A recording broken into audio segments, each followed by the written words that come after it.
Hello friends, welcome back to BST पाठशाला।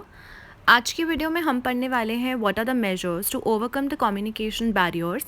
इससे पहले हमने वीडियोस में डिस्कस करा कि कम्युनिकेशन बैरियर्स कितने टाइप के होते हैं और उसकी जो भी आगे टाइप्स और भी होती हैं। यहाँ पर हम पढ़ने वाले हैं what are the measures to improve the communication barriers. So let's start. The very first point is clarify the ideas before communication. जितने भी सेंडर्स होते हैं मैसेज के, अगर वो पहले ही क्लैरिफाई कर दें कि हम क्या कम्युनिकेट करना चाह रहे हैं, दैट इज़ सेंडर्स क्या कम्युनिकेट करना चाह रहे हैं या उनके माइंड में क्या है, तो यहाँ पर हमें कोई हर्डल नहीं आएगी या कोई भी कम्युनिकेशन बैरियर नहीं आएगा।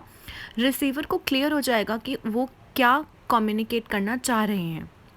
Second point is communicate according to the needs of the receiver. हमें हमेशा as the manager, as a superior, subordinates की एजुकेशन लेवल और उनकी अंडरस्टैंडिंग लेवल को ध्यान में रखते हुए कम्युनिकेट करना चाहिए। अगर हम अपनी सुपीरियॉरिटी का यूज़ करेंगे या हम कुछ टेक्निकल जार्गन्स का यूज़ करते हैं जो हमें पता है मगर सबॉर्डिनेट्स को नहीं पता, वहाँ पर कम्युनिकेशन प्रॉपरली नहीं हो पाएगी। So we should always communicate according to the needs of the receiver.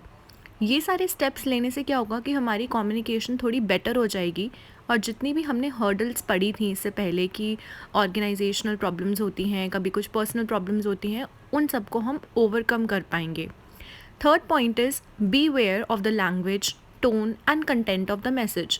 हमें हमेशा अपनी लैंग्वेज जो हम यूज़ करते हैं, हमारी tone of voice and the content of the message, इन तीनों एस्पेक्ट्स का बहुत ध्यान रखना चाहिए। अगर हम इफ़ेक्टिव कम्युनिकेशन चाहते हैं तो हमें वही लैंग्वेज यूज़ करनी चाहिए जो रिसीवर को अंडरस्टैंडेबल हो, जो एम्प्लॉयज़ को समझ में आए। और बी अ गुड लिसनर, ये सबसे इम्पॉर्टेंट पॉइंट है अकॉर्डिंग टू मी, बिकॉज अगर हम अच्छे से सुन लेते हैं किसी की बात को या किसी की प्रॉब्लम को या कोई भी कम्युनिकेशन को, so half of the solution वहीं पर हमें मिल जाता है।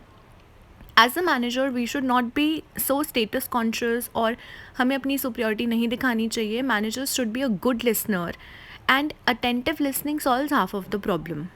जनरली भी अगर हम किसी भी चीज़ को या कम्युनिकेशन को अच्छे से सुनते हैं सो हमें वो चीज़ समझ में आ जाती है। और कम्युनिकेशन जो होती है वो किसी भी ऑर्गेनाइजेशन की बैकबोन होती है, उसके बिना हम अपने गोल्स कभी भी अचीव नहीं कर पाते। So we should be aware of the language, tone, content and we should be a very good listener अगर हम चाहते हैं कि हमारी कम्युनिकेशन अच्छी हो। आगे हम इसके और भी 2-3 पॉइंट्स पढ़ेंगे और ये टोटल क्वेश्चन कभी कभी 5 या 6 मार्क्स में आ जाता है।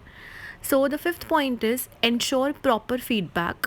फीडबैक जब तक हमें नहीं मिलता तब तक हमें नहीं पता चलता कि सामने वाले को हमारा मैसेज रिसीव हुआ है या नहीं, या उसको मैसेज समझ में आया है या नहीं। Communication is complete only when the sender gets a feedback, that is the response of the receiver to the message. Communication तभी पूरी मानी जाती है जब तक हमें उसका फीडबैक मिलता है। Communicate for the present as well as for the future. This is the last point, or this is the last measure to effective communication. To maintain consistency, the communication should aim for future goals as well as for the present of the enterprise. हर एक organisation के कुछ goals होते हैं और communication करने से हम उन गोल्स को अचीव कर पाते हैं। सो जो हमारी कम्युनिकेशन होती है वो इस तरीके की होनी चाहिए कि हम present as well as future के लिए कम्युनिकेट कर रहे हैं। जो भी हम एम्प्लॉयज़ को चीज़ें बताते हैं करने के लिए, टास्क देते हैं, एक्टिविटीज़ देते हैं, वो इस तरीके से कम्युनिकेट करनी होनी चाहिए कि वो future as well as present दोनों के लिए करा जाए। So these are the 6 points और the 6 measures which can improve हमारी communication. Thank you for watching my video, and with this video I have completed chapter 7 directing of book 1. Please subscribe to my channel and like the video. Thank you.